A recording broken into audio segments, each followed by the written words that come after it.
नमस्कार दोस्तों, यूपीएससी अखाड़ा में आपका स्वागत है।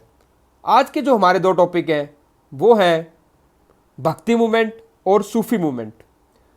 भक्ति मूवमेंट और सूफी मूवमेंट का जो मेन एम था वो उस टाइम के एग्जिस्टिंग रिलीजन हिंदू और मुस्लिम रिलीजन इसमें पॉजिटिव रिफॉर्म्स लेके आना था। भक्ति मूवमेंट की बात करें तो ये स्टार्ट हुआ साउथ इंडिया के अंदर बिटवीन 6 to 10 सेंचुरी एडी। इसे स्टार्ट किया गया आदि शंकराचार्य द्वारा और बाद में आलवार सेंट्स और नैनारा सेंट्स ने इसे एक्सपेंड किया। अलवारा सेंट्स की बात करें तो ये होते हैं devotee of lord Vishnu, Nainara saints होते हैं devotee of lord Shiva. Nainara से आप याद रखना, नैन होता है शिव भगवान की तीसरी आंख, तो नैन से आप याद रखना ये होंगे डिवोटी शिवा के। पर्पस क्या था भक्ति मूवमेंट का? पर्पस था to bring positive reform in Hindu religion. बात करें भक्ति मूवमेंट की तो पहले हम देखते हैं हिंदू रिलीजन। तो हिंदू रिलीजन के अंदर जो अल्टीमेट एम है वो है मोक्ष, और मोक्ष को हम हिंदू रिलीजन के अंदर 3 तरीके से अचीव कर सकते हैं, कर्म से, ज्ञान से और भक्ति से। और भक्ति है वो 2 तरीके से परफॉर्म की जा सकती है, सगुण भक्ति और निर्गुण भक्ति। सगुण भक्ति के अंदर क्या होता है, गॉड की एक डेफिनेट फॉर्म होती है जैसे कि लॉर्ड कृष्णा, लॉर्ड रामा, और there is emphasis on the love and devotion. Also they accept the spiritual authority of Vedas. और सगुण भक्ति के अंदर एक मीडिएटर होता है गॉड और डिवोटी के बीच में, उसे गुरु कहा जाता है। यहाँ पे जो फेमस सेंट्स थे वो थे रामानुजा, रामानंदा और चैतन्य महाप्रभु। निर्गुण भक्ति की बात करें तो ये मानते हैं कि गॉड क्या है, फॉर्मलेस है और हर जगह प्रेजेंट है, और यहाँ पे फोकस होता है वो होता है एक्वायरिंग नॉलेज के ऊपर। And they did not believe in idol worship, तो मूर्ति पूजा में बिलीव नहीं करते। जो निर्गुण भक्ति है उसके अंदर फेमस सेंट्स हैं वो हैं संत कबीर, गुरु नानक, दादू दयाल। तो आप इस सेंट्स के नाम देख लो, उनका बेसिक डिफरेंस देख लो कि यहाँ पे गॉड को माना गया कि एक डेफिनेट फॉर्म है सगुण भक्ति के अंदर, निर्गुण के अंदर कि God is formless and omni present. अब हम देखते हैं फीचर्स ऑफ भक्ति मूवमेंट। तो यहाँ पे भक्ति मूवमेंट के अंदर जो साल्वेशन का तरीका था वो था कि इंटेंस लव और डिवोशन, तो लव और डिवोशन के थ्रू हम साल्वेशन अचीव कर सकते हैं।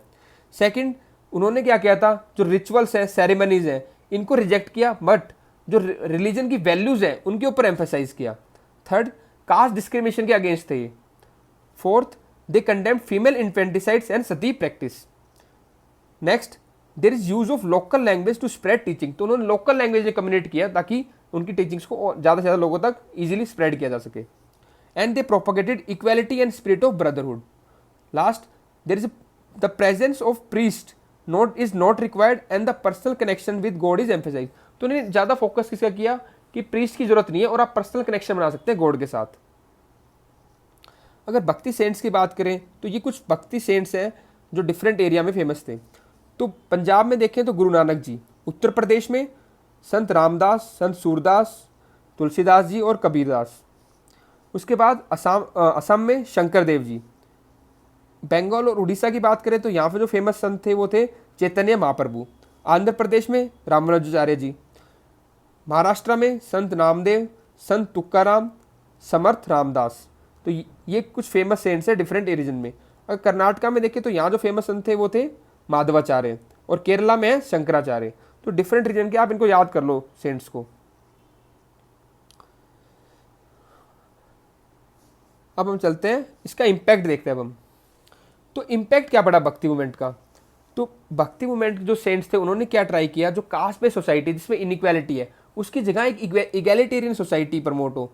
तो ये क्या हुआ, इगैलिटेरियन सोसाइटी प्रमोट हुई जिसमें क्या हुआ, सबके इक्वल राइट्स थे, ठीक है। और दूसरा, रिचुअल की जगह एक वैल्यू बेस्ड रिलीजन पे फोकस हो, कि जो रिचुअल पे ज़्यादा फोकस ना किया, जो रिलीजन की जो वैल्यू है उन पे ज़्यादा फोकस किया जाए। तो ये इम्पैक्ट पड़ा सोसाइटी के ऊपर।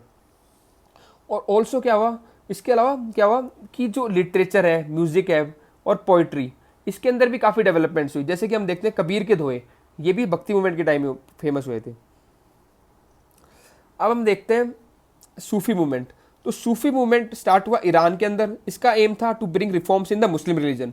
Sufism is the mystical arm of Islam and it is better known as तसव्वुफ।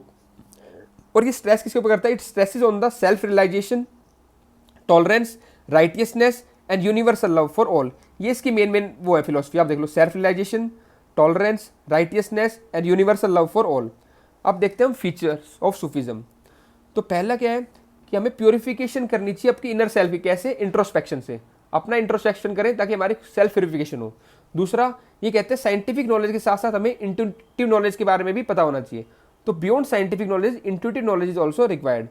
और यहाँ पे जो एक पीर मुर्शीद का ट्रेडिशन फॉलो करते थे सूफीज्म के अंदर, पीर मतलब गुरु और मुर्शीद शिष्य, तो गुरु शिष्य ट्रेडिशन भी यहाँ फॉलो होता था। अल्टीमेट गोल क्या है सूफीज्म के अंदर? Union with the God. And they rejected elaborated rituals but did not promote strict asceticism like bhakti saints. तो जैसे इन्होंने रिचुअल्स को रिजेक्ट किया, लेकिन ये बिल्कुल स्ट्रिक्ट एस्केटिज्म फॉलो नहीं करते थे जैसे कि भक्ति सेंट्स करते थे। Also they believe service to humanity is equal to the service to God. और फिर उसके बाद ऑल ह्यूमन्स आर इक्वल और यूनिवर्सल ब्रदरहुड की बात इन्होंने की।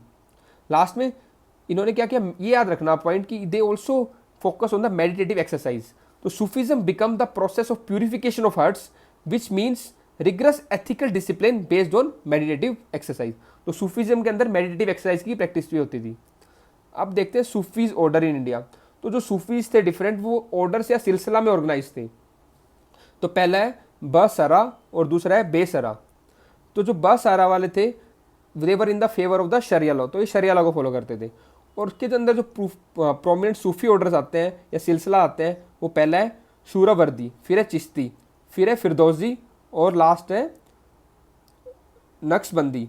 ये थोड़ा ABCD आप करेक्ट कर लेना इसको। पहला है सूरावर्दी। सूरावर्दी ये दे did not believe in leading the life of poverty and accepted state service. तो ये गरीबी की ऐसे लाइफ संत की तरह बिल्कुल उसमें बिलीव नहीं करते थे, पॉवर्टी की लाइफ जीने में, और इन्होंने स्टेट की सर्विस अपनी एक्सेप्ट कर ली थी।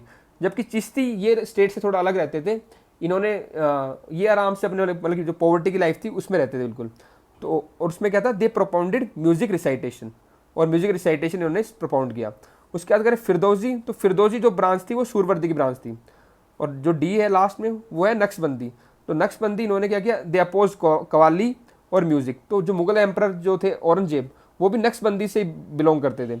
तो इन्होंने भी क्या किया, अपने कोर्ट के अंदर आर्ट, म्यूजिक और ये सब इसको बंद करा दिया। अब देखते हैं बेसहारा में। तो बेसहारा में they did not believe in sharia law. तो बासहारा तो बिलीव करता शरिया में और बेसहारा नहीं करते थे। तो इसको आप कोड ऐसे याद करते कि बेसहारा से कर लो, बेसहारा, तो उनका शरिया का सहारा नहीं था उनको। तो बेसहारा जो थे they did not believe in sharia law and they came to be known as Mast Qalandars, Malangs and Haidaris. Impact क्या पड़ा, तो इससे क्या हुआ कि जो सूफी सेंट्स थे इन्होंने एनकरेज किया रूलर्स को कि जो आपके नॉन मुस्लिम सब्जेक्ट्स हैं या प्रजा है उसके तरफ आप टॉलरेंट पॉलिसी आई उसके थ्रू। So they encourage the Muslim rulers to pursue tolerant attitude towards their non Muslim subjects. Also क्या हुआ, Muslim Sufi saints preached in common man language, hence lead to the development of various Indian languages. ये हमने पहले भी देखा था कि common language man की लैंग्वेज में बात करते थे, तो लोकल लैंग्वेज का डेवलपमेंट हुआ इनके कारण। उर्दू, पंजाबी, सिंधी, कश्मीरी और हिंदी, इन लैंग्वेज का काफ़ी डेवलपमेंट हुआ। तो ये था भक्ति मूवमेंट और सूफी मूवमेंट के बारे में। अब हम एक क्वेश्चन देख लेते हैं इससे related. Consider the following statement about Sufism. पहला है Sufis were organise into various सिलसिलाज। दूसरा है they believed in meditative practices. Third, बसहारा Sufis do not follow sharia law. इनमें से कौन सी स्टेटमेंट करेक्ट है ये बताना है आपको। वीडियो को पॉज करके इसका आंसर कीजिए प्लीज। देखिए, पहली statement Sufis were organise into various सिलसिलाज, ये करेक्ट है। Second, they believed in meditative practice, ये भी मैंने कहा था आपको याद रखना, ये भी करेक्ट है। बसहारा Sufis do not follow sharia law, बल्कि मैंने कहा था ऐसे याद रख लो कि बेसहारा, तो बेसहारा वाले वो फॉलो नहीं करते थे, बसहारा वाले तो फॉलो करते थे। थर्ड स्टेटमेंट गलत होगी, आंसर है करेक्ट 1 और 2, यानी कि 1 और 2 स्टेटमेंट करेक्ट है, आंसर हो गया बी। तो दोस्तों सूफी मूवमेंट और भक्ति मूवमेंट, इनमें आपको मेन याद रखना है, कुछ सेंट्स हो गए, सूफी के अंदर कुछ सिलसिलास, भक्ति और इनके फीचर्स। ठीक है दोस्तों, इस वीडियो में इतना ही, धन्यवाद।